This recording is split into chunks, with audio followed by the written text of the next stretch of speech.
आपने भगवान विष्णु के दशावतार की कथा तो पढ़ी या सुनी होगी, लेकिन हम इसके अलग हटके आपको ऐसी पौराणिक कथा बताने वाले हैं जिसे आपने शायद ही पढ़ा या सुना होगा। आज हम बताते हैं भगवान विष्णु और गरुड़ पुराण की कहानी। ऋषि कश्यप की कई पत्नियां थीं, जिनमें से दो अनीता और कद्रू थी। ये दोनों ही बहनें थीं जो एक दूसरे से ईर्ष्या रखती थी। दोनों के पुत्र नहीं थे, तो पति कश्यप ने दोनों को पुत्र के लिए एक वरदान दे दिया।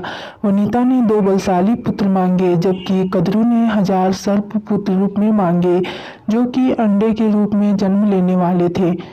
सर्प होने के कारण कद्रू के 1000 बेटे अंडे से उत्पन्न हुए और अपनी मां के कहे अनुसार काम करने लगे। दोनों बहनों ने शर्त लगाई थी कि जिसके पुत्र बलशाली होंगे, हारने वाले को उसकी दासता स्वीकार करनी होगी। इधर सर्प ने जो जन्म ले लिया था, लेकिन वनिता के अंडों से अभी कोई पुत्र नहीं निकला था। इसी जल्दबाजी में वनिता ने एक अंडे को पकने से पहले ही फोड़ दिया। अंडे से अर्धविकसित बच्चा निकला, जिसका ऊपर का शरीर तो इंसान जैसा था, लेकिन नीचे का शरीर अर्धपक्व था। इसका नाम अरुण था। अरुण ने अपनी माँ से कहा कि पिता के कहने के बाद भी आपने धैर्य खो दिया और मेरे शरीर का विस्तार नहीं होने दिया, इसलिए मैं आपको श्राप देता हूँ कि आपको अपना जीवन एक सेवक के तौर पर बिताना होगा। अगर दूसरे अंडे में से निकला उनका पुत्र उन्हें इस श्राप से मुक्त न करवा सका तो वह आजीवन दासी बनी रहेगी। भय से विनीता ने दूसरा अंडा नहीं फोड़ा और पुत्र के शाप देने के कारण शर्त हार गई और अपनी छोटी बहन की दासी बनकर रहने लगी। बहुत लंबे काल के बाद दूसरा अंडा फूटा और उसमें से विशालकाय गरुड़ निकला, जिसका मुख पक्षी की तरह और बाकी शरीर इंसानों की तरह था। हालांकि उनकी पसलियों से जुड़े उन्हें विशालकाय पक्ष भी थे।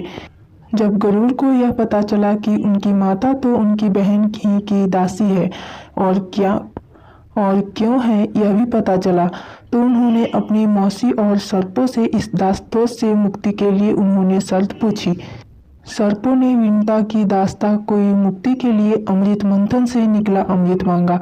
अमृत लेने के लिए गरुड़ स्वर्गलोक की तरफ तुरंत निकल पड़े। देवताओं ने अमृत की सुरक्षा के लिए 3 चरणों की सुरक्षा कर रखी थी। पहले चरण में आग की बड़े पर्दे बिछा रखे थे, दूसरे में घातक हथियारों की आपस में घर्षण करती दीवार थी और अंत में 2 विषैले सर्पों का पहरा था। वहां तक भी पहुंचने से पहले देवताओं से मुकाबला करना पड़ता था। गरुड़ सबसे भिड़ गए और देवताओं को बिखेर दिया। तब गरुड़ ने कई नदियों को जलमुख में ले पहले चरण की आग को बुझा दिया। अगले पथ में गरुड़ ने अपना रूप इतना छोटा कर लिया कि कोई भी हथियार उनका कुछ न बिगाड़ सका और सर्पों को अपने दोनों पंजों में पकड़कर उन्होंने अपने मुंह में अमृत कलश उठा लिया और धरती की ओर चल पड़े। लेकिन तभी रास्ते में भगवान विष्णु प्रकट हुए और गरुड़ के मुंह से अमृत कलश होने के बाद भी उसके प्रति मन में लालच न होने से खुश होकर गरुड़ को वरदान दिया कि वो आजीवन अमर हो जाएंगे। तब गरुड़ ने भी भगवान को एक वरदान मांगने के लिए बोला, तो भगवान ने उन्हें अपनी सवारी बनाने का वरदान मांगा। इंद्र ने भी गरुड़ को वरदान दिया कि वो सांपों को भोजन रूप में खा सकेगा। इस पर गरुड़ ने भी अमृत सकुशल वापसी का वादा किया। अंत में गरुड़ ने सर्पों को अमृत सौंप दिया और भूमि पर रखकर कहा कि यह रहा अमृत कलश। मैंने यहाँ इसे लाने का अपना वादा पूरा किया और यह आपके सुपुर्द हुआ, लेकिन इसे पीने के आप सभी स्नान करें तो अच्छा होगा। जब ये सभी सर्प स्नान करने गए, तभी वहां अचानक से भगवान इंद्र पहुंचे और अमृत कलश को वापस ले गए, लेकिन कुछ बूंदें भूमि पर गिर गई जो घास पर ठहर गई थी। सर्प उन बूंदों पर झपट पड़े, लेकिन उनके हाथ कुछ न लगा। इस तरह गरुड़ की शर्त भी पूरी हो गई और सर्पों को अमृत भी नहीं मिला।